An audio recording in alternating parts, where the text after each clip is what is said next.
Баарыңыздарга кутмандуу күн каалайм достор. Даамдуу Тайм каналына кош келипсиздер. Бүгүн сиздер менен өзгөчө классикалык зебра пирогун даярдап көрүүнү чечтим. Бул пирог өзүнүн назиктиги, жумшактыгы жана буркурап турган шоколад жыты менен биздин үй бүлө мүчөлөрүнө аябай жакты. Сиздерге да жагат деген ойдомун. Албетте жасап көрүңүздөр.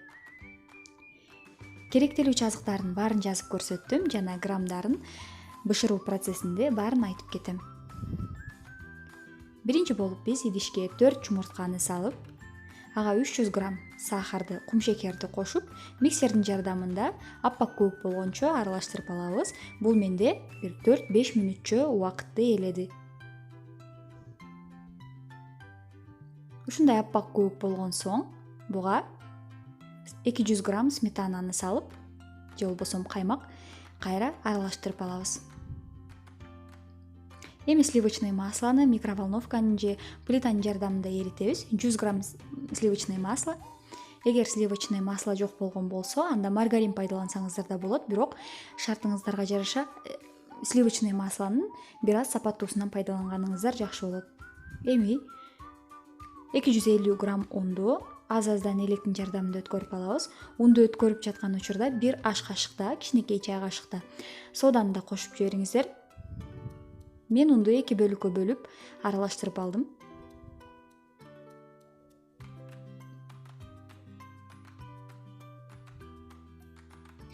Эки жүз элүү грамм он менде орто эсеп менен 1,5 стакан чыкты, бирок өзүңүздүн таразаңыз болсо таразага салганыңыз же көз өлчөмүңүзгө салганыңыз оң болот.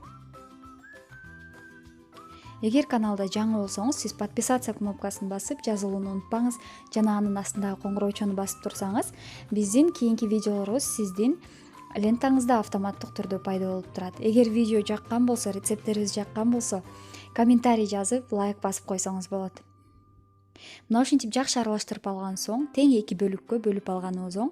Мен көз жардамында бөлүп алсаңыздар да болот, бирок ушундай өтө тең бөлөм десеңиздер, ушинтип кашык же чөмүчтүн жардамында бөлүп алсаңыздар болот. Бөлүп алган соң бир бөлүгүнө 2 чоң аш кашыкта какао салып, жакшылап аралаштырып жиберебиз.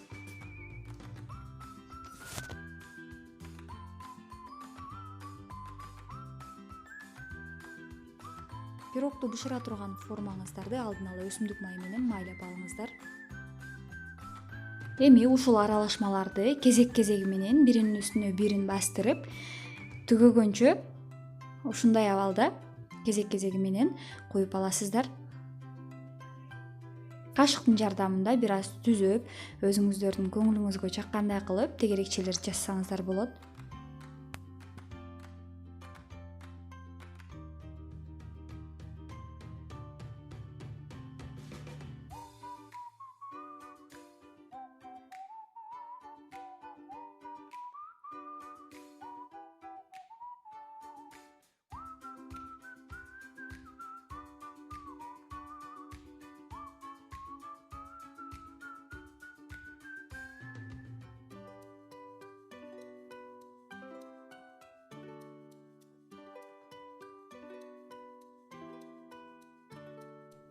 Мына ушинтип баарын куюп алган соң, таякчанын жардамында ичке карата тартып алсак болот же сыртка карата тартып гүлчөлөр жасап алсак болот. Мен ушундай абалда кооздодум.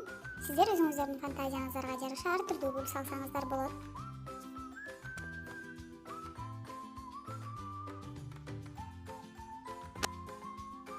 Эми муну алдын ала кызытылган духовкада 180 градуста 40 минутада бышырып алабыз. Духовканын эшигин болушунча ачпаганга аракет кылыңыздар. Алдыңкы 30 минутада, себеби көөп турган пирог чөгүп кетиши мүмкүн. Меники 40 минутада бышып чыкты. Мына ушундай жумшак, таттуу пирог болду. Албетте жасап көрүшүңүздү сунуштайм, себеби бул пирог сизге жагат деген ойдомун. Подписаться кнопкасын басып, катталууну унутпаңыздар. Эгер видео жаккан болсо, лайк басууну да унутпаңыздар.